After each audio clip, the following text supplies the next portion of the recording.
That fat, ugly, mean, stupid, unwashed, misanthropic, cheap, drunken bag of garbage. You've met her. That's what you think of her. It's right there in your face. She has a dog. That's right. She and her dog are the gatekeepers of your dwelling. She always waits for you, smelling of gin. She grabs a hold of your coat and presses her disgusting body up against you. And you, poor little Jerry, are the object of her foul parody of sexual desire. That's right. Do you know why you are? No. Although Because you're so non-judgmental, so open-hearted. No wonder the pathetic old woman can't resist you. But you found a way to keep the landlady off when she presses herself to your body and mumbles about how you should come to her room. You say, "Babe, wasn't yesterday enough for you?" And she's so simple-minded, so unthinkably horrible, daring as she does to have sexual thoughts at her age, that she just giggles and moans. And thus you don't have to put your poor dick out, even for the minute and a half it would take to satisfy the old biddy. nobody seems to understand. I understand. I can read hearts. Mine's a good one, isn't it? Do you have any doubts, Jerry? But what about the landlady's door? Who is God spelled backwards, or is it sideways? And then you can tell me about the zoo. You want to tell me about the zoo in the worst way, don't you? You don't have to listen. Nobody's holding you here. Oh, but I wouldn't leave for the world. You're my brother now, Jerry. I am? Good.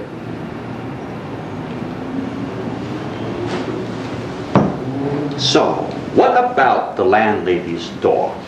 He's a black monster of a beast. Black, except for his bloodshot eyes. With an open sore on his thing, that's red too. You have quite an eye for detail. I don't know the dog you're talking about. My landlady has a miniature pinscher. Sort of a little Nazi dog. Well, I guess you could say that. With a constant erection. You must get the details right. I guess it does. Now that you say that, I can see it. And how does this little Nazi dog treat you? He grabs your trouser leg whenever you come in. No, he's very friendly. He is. The landlady's dog. Yeah, who are we talking about? The landlady's dog is a symbol. He's not real.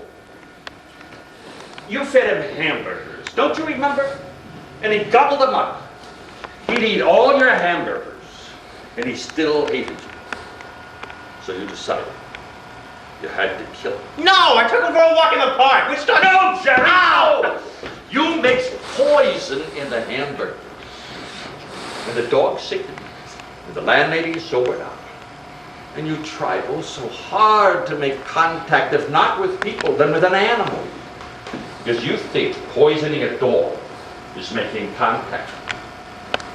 And next, you got rid of all the locks, and you kissed the colored queen who plucks his eyebrow. And you dried the tears of the woman who cries with determination behind her closed door. And at last, you and the landlady's dog have reached a compromise. And you call it love.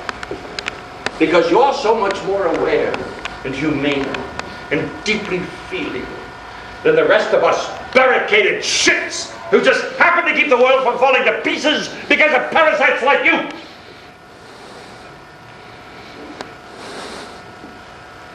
So, Jerry, what do you think?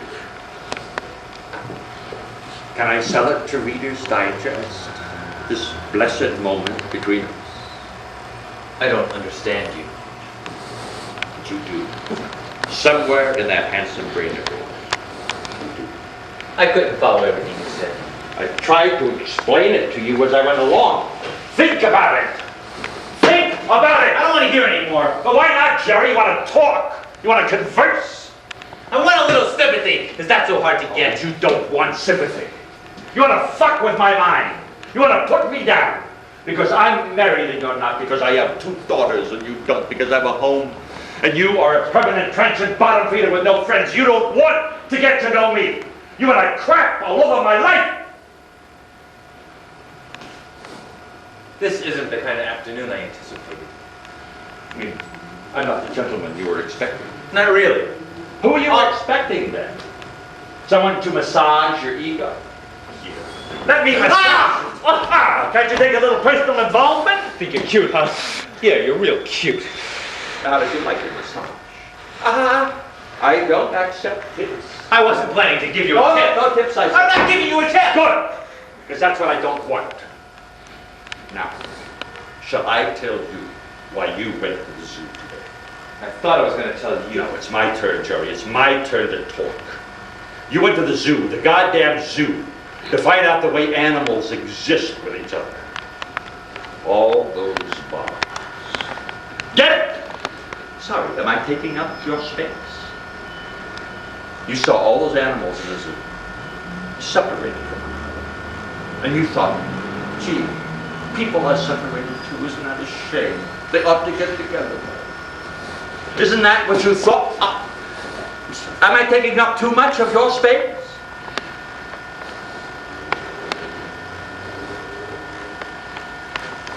No bars. Did you notice? No bars between us. What's that? What's what? I'm standing here minding my own business. I'm reading a book because I don't believe in violence to solve problems. You're nuts. Oh, but you made me what I am today, pal. Now, don't you want to hear the story of the zoo? No. Sure you do. Sit on that bench. I don't want to. You're very amusing. Do you know that? You sit on that bench there. No! Sit on that bench and I'm going to tell you the story of the goddamn zoo, goddammit! I'm not sitting there. I'm not afraid of you. Oh, yes, you are. I'm going to make you sit there. I'm telling you, I don't want anything to do with the bench. Jerry, you do. You want to carve it with a knife. Or maybe you want to steal it so nobody can sit on it. No, I know. You want to piss all over it from one side to the other so no human can sit on it. But no, I'm still wrong. You want to shit on it.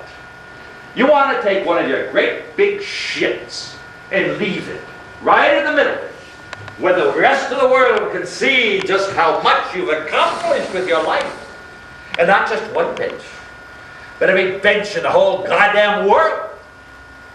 I'm going to call the police. Pish, the police don't care about you or me. They're off arresting people for marijuana.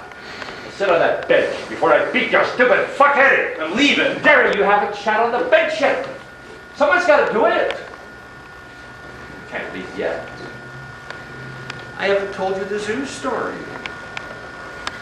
Are you for real? Jerry, These are the things men fight for. The right to shit on a public bench. You can't surrender that right, or what'll happen to civilization? Your honor demands that you stay here and shit on that bench. I will not.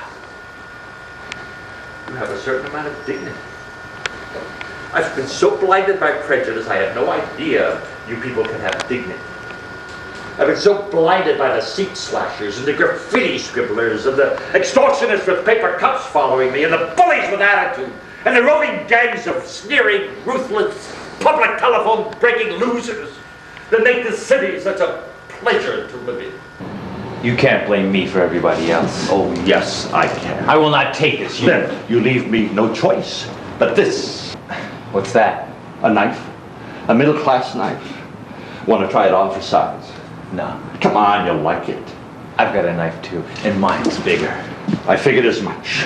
That's why I brought this. Now when you sit on a bench? Yeah, I guess so. I thought you'd catch on eventually. So what's your zoo story? Oh, it's our story, Jerry, yours and mine. We're the zoo. We're the animals. I just wanted to tell someone. They have a new baby panda at the zoo. Oh, I'm sure you did. I'm sure you're just as innocent as all get out. But you didn't count on me. You didn't count on running into the one guy who's taking all the care. You didn't count on the one asshole who's going to set things right again. You can't do that. But why not? What's to stop me? Law and order? Self-restraint? Those old things. How middle class. Now, those things aren't so bad, really. Oh, but they are very bad, very dead, Jerry. Just as you're going to be very dead when you hear the zoo story. Now. Yes, now, extremely soon. In fact, I'm going to stick this knife into you and twist it around 3 times for good luck. And then the world will begin to appreciate the value of good citizenship. It will? Well, maybe not. You could be right. What a shame. You will have died in vain. Listen, I promise not to come back here anymore. I promise not to shoot on anyone. Jerry, you're so full of promise. How can I bring myself to do this? But I must.